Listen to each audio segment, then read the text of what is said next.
Oh, hi, I'm Shella, and this is Just Some Beach. And today we are talking about Escape the Night episode 5. So, as per usual, we start out with usually I say a cute little recap, but last episode was just gross. So we start with a gross recap of what happened in the last episode, and then cut to another iconic introduction scene. And this one is at a carnival, and we see, what I'm guessing was the weird evil man or creature we saw at the last episode that was like growling, and that the butler was like, you've unleashed evil and it knows you are trying to keep it in, and like they show this guy, but now they're like, this guy is just like, he's a sideshow, freak show, quotations, a freak show person who I guess is just really strong and is like abnormally formed, but this the ringleader comes in, and you can tell like this is a theater actor, like he is performing like he is on the stage, and I am here for it, frankly. Like, I like this acting, I'm here for it, the passion, the power, the commitment, yes sir. So he's like, listen, you gotta get out there, because this creature guy is like just huffing and puffing, and I guess like moping for some reason. I don't know why he's moping, but he's upset and doesn't want to go out there, and the ringleader's like, you gotta go out there, I own you, so like you will go out there and listen to me. So he's like, okay. So the ringleader goes out there and like, look at this crazy gross guy, and then he comes out and I was like, Rawr, it's me, crazy beastly ghost gross guy. And everyone just starts, and by everyone I'm like, there's like 4 or 5 people, and they're like, boo, boo, you suck, we hate you, boo. Like, why are you guys even here? Like, what is this? But our fave Party City Bird Doctor comes flashing in, like he literally just poofs in from the background and is just watching this unfold, and is just staring down the evil beast man. And I don't know if people can see him, I don't know if other people can see him, but no one's reacting to him. And anyway, so he's watching as everyone boos him, and then he loses his mind, which, like, I mean, at some point, like, I can see why he doesn't want to go out there. And like, yeah, I would snap too if every time I have to go out somewhere everyone's just freaking screaming and booing at me. Like, I haven't done anything. Anyway, but he jumps down and like strangles this woman, and I'm like, oh. I mean, sometimes you just gotta get that anger out. Like, sometimes, like, I don't blame him. Like, violence is never the answer, but like, oh my god, shut up. So anyway, he like strangles her and then throws her to the ground and then runs away and is all sad and crying. And then Party City Bird Doctor Man comes over and flashes in, and with his creepy little whisper voice is all like, hey, I understand you. You should come with me. I know you're a lord amongst mortals and you should be with me. Blah, blah, blah. And like the weird creature guy is like, oh, okay. Also, side note, the voice, the bird Party City Doctor guy, he like kind of sounds like Shane Dawson. I have to look to see who does that voice, but like, I would not be surprised if they're like, oh yeah, that voice was Shane Dawson, is really good, whatever. I guess I'm just trying to keep Shane Dawson alive in this series, you know? He was here for one episode, but man, did he have an impact. Okay, so then, you know, we get to our intro scene, our cute little intro scene, and then we flash back to everyone back in the main living area, and they're all talking about like, oh, Flozell died, like, we're so sad. Why does everyone have to keep doing this? And then Sierra, the heiress, points out that like mostly women keep dying, and she's like, why is it just girls who keep getting voted? And then the guys are like, hey, Shane died, he was the first one. And she was like, yeah, but they weren't voted to like die, they like, Shane just randomly died, you guys keep actively voting. And I'm like, yeah girl, call them out, because man, that last little stunt he pulled the last episode of trying to get all the guys to turn against you, like to play the pervert games, like, no thank you, no thank you. So yes, go off Sierra and call them out. And then Joey is like, but I'm not like them, right? Because I'm gay. And I'm like, you are the one who keeps going off with them and pulling people aside and being like, and deciding who kills who. Like, you kill Glozell, so like, what are you talking about? But he's like, yeah, I'm gay, so can I be you? Like, no, Joey, that's not how that works. I get that this was 2016, but that's also a very problematic thing to say. Like, just don't, Joey, just shush. Anyway, they're like, what are we supposed to do now? Was there any like other clues you guys had? And then Joey's like, oh yeah, I got this one ticket, it's like a carnival ticket. And they're like, what? A circus or carnival like is in town? Well, and it's like, yeah, so find something that goes round and round. So then they go around looking for something that could go round, and the clue they find is a lamp.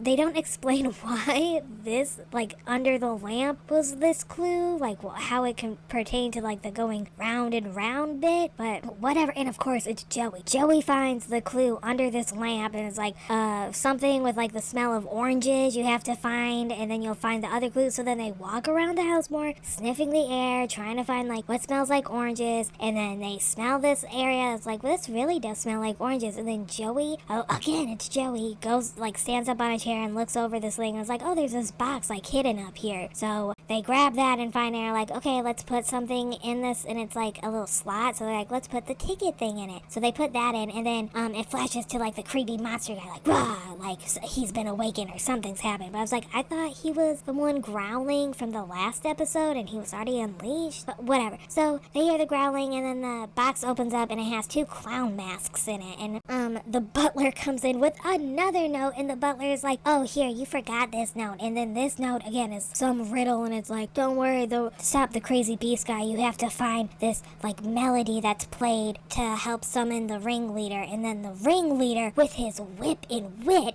he can subdue the monster. And I'm like, what? His whip and wit will subdue the monster? Okay, whatever. So they have to find essentially this little, like, what's it called? They have to find this music box that will then summon the magical ghostly ringleader to come and stop this monster that's attacking their house, to try to stop them from getting the artifacts. But again, it's like, we don't even know, like, how are any artifacts, like, connected to this, because, like, Party City Bird Doctor guy just goes and goes, come with me, like, come with me, I'll just take you. So, like, I'm guessing Birdman just brought him to the house, and that's why he's there. I don't know. So they're talking like, okay, well, it sounds like we have to be running, and we have to be fast. So then Matt's like, well, who's the fastest? And Laylee's like, well, I'm pretty fast, but he's like, well, you guys have heels on, so shouldn't you guys go first? So, like, the fastest people are, like, the last, and the slowest people go first. And they're like, we're fast, we can run fast. But Matt's like, I was just thinking about your shoes, like, I was honestly just trying to help. And I think he was just trying to be helpful. Like, he was just like,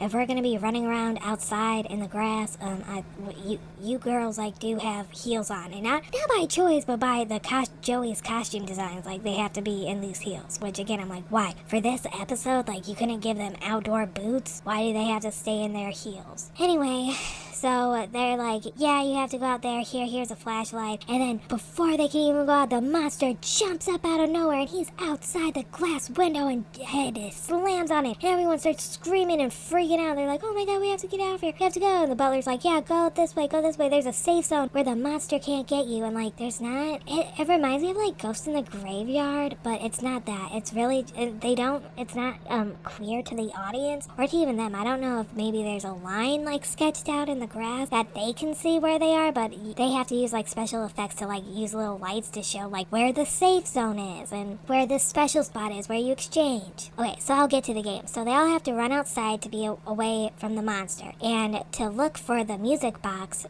they have 2 clown masks. The clown masks were in the box that they had opened up that first told them that they had to do all this. And if they wear the clown masks, they will be invisible to this beast guy. So whoever's wearing the clown masks can go run around and look for clues to find this music box. And anyone else that doesn't have a mask, they have to stay behind the line and away in the safe zone. There is also a little circle area for people to run to exchange the clown masks, and you also only have a certain amount of time to wear the clown masks before you have to exchange it with someone else. So that, so it's not like, oh, just one person can just go and do it. They have to keep exchanging and moving the masks. I don't know how they know, like, how much time they have, or, like, when they're running out of time. I don't know if maybe, like, a producer tells them, or maybe they all have watches that, like, tell them exactly how much time they have left, and then they have to get to the exchange circle, and then they have to get to the safe zone. I don't know, but that's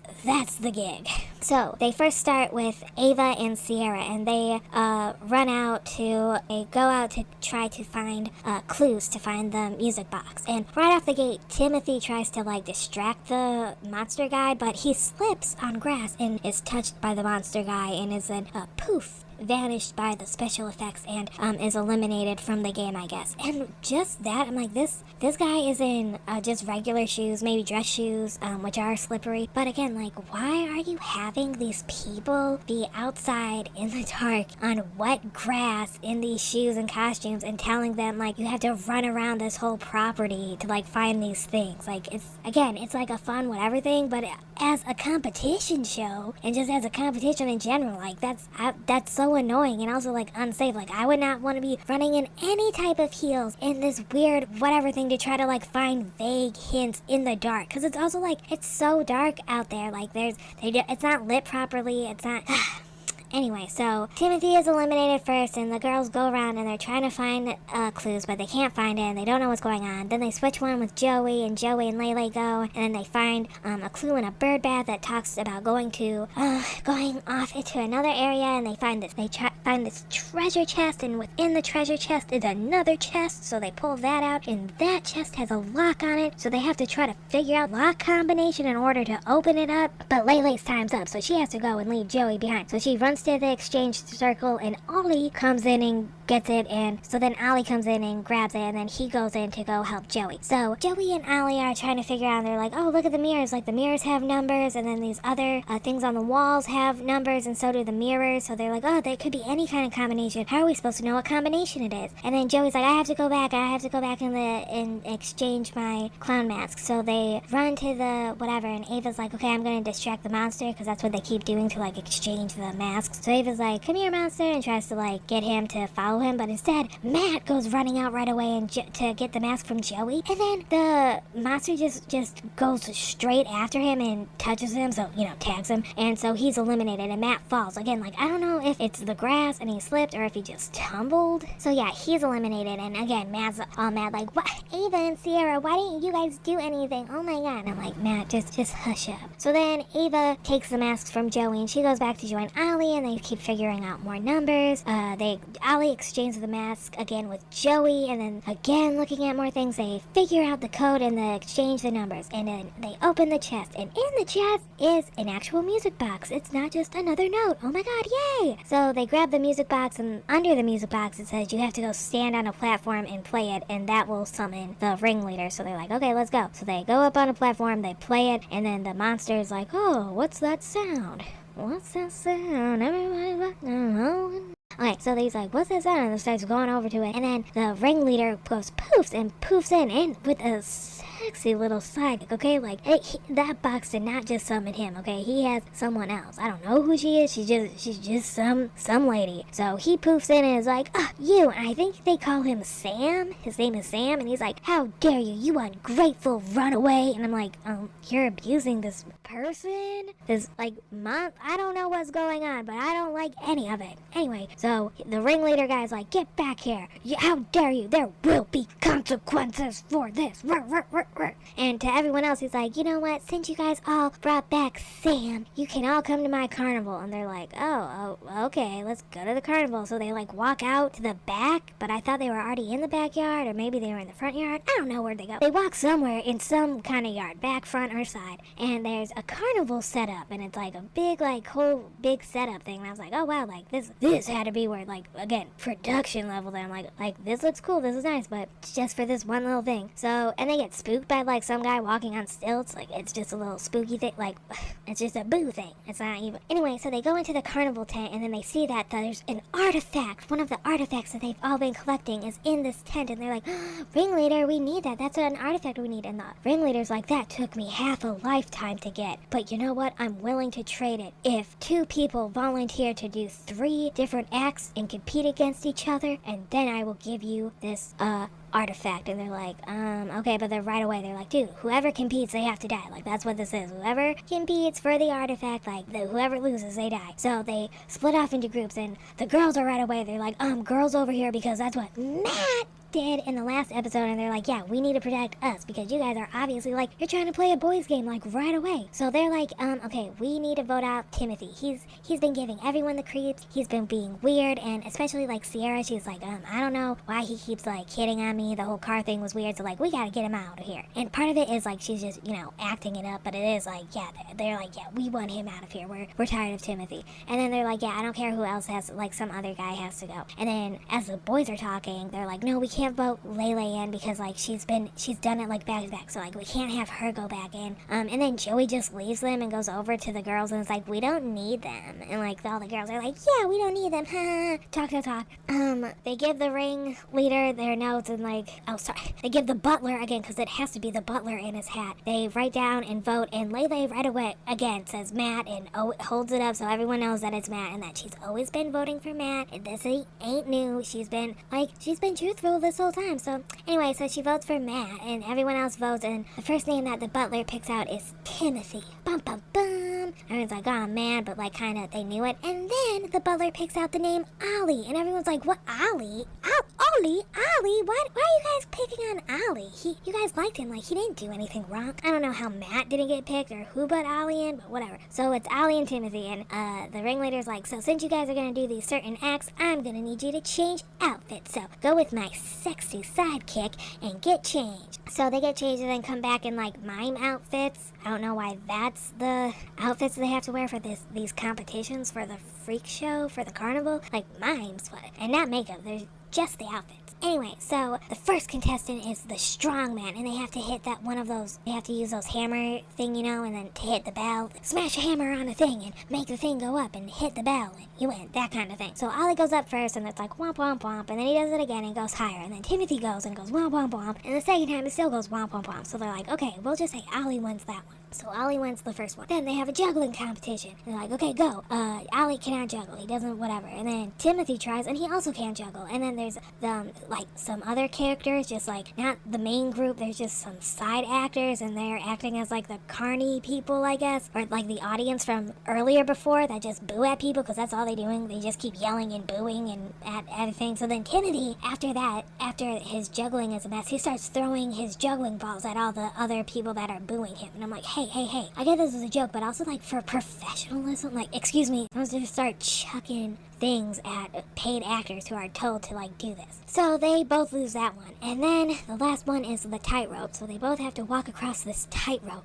Ollie goes first and he falls and slips, so they're like, oh no. And then Timothy goes, but Timothy wins. He goes right across it, and so he gets that point. So it's both a tie. They're both 2 and 2. So then the ringleader says, okay, both of you have to go into these water tanks, the ones where that you sit up, and then if someone throws a ball and they hit a dunk tank, that's what they're called. So they have to go sit in these dunk tanks, but no one's gonna throw balls at them. It's just the ringleader tells them that they have to vote now who is going to die and who is going to be eaten alive by their man-eating fish. That's what they say is like in the water is fish that will eat you, like piranhas. So anyway, so whoever falls in the water, they're dying. So they're like, the ringleader's like, we will vote by cheers. So, and right away Layla's like, we can't let Ollie die. Like, we can't, he didn't do anything wrong. Like, we don't care about Timothy. So they all cheer the loudest for Ollie, and then when Timothy's turn is like, they really don't cheer. It's just kind of like, womp. But then the ringleader goes, you know what? You both die. And then they both fall in, and they both are like slamming against on the glass in the water, and they're like, what? Oh no, and everyone's screaming like, how, are you serious? No, you just killed both of our friends. And then the ringleader's like, ah ha ha ha, gotcha, because he forgot to put the man-eating fish in the water.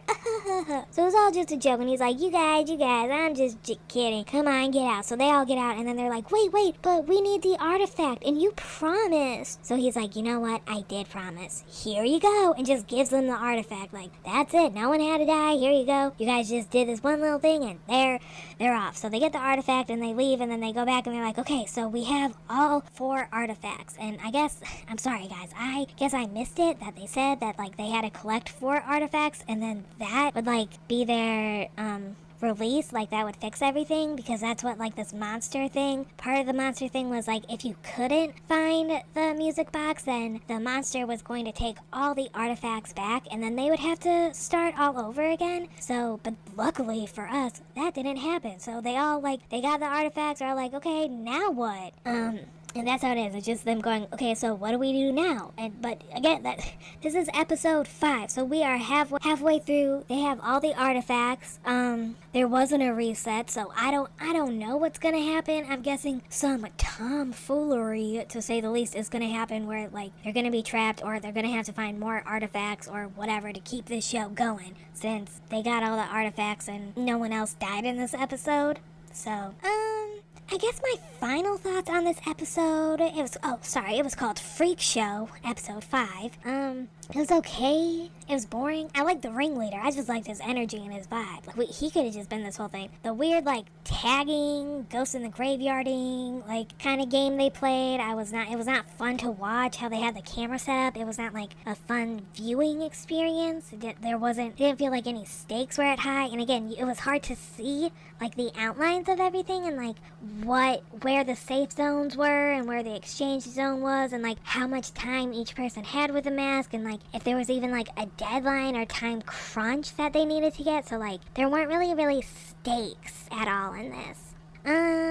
But yeah, I guess that's really all my thoughts. Nothing really happens in this one. So, that's Escape the Night, episode 5. I'm Shella. I'm just a little old show on just some beach, covering whatever washes up on shore. See ya!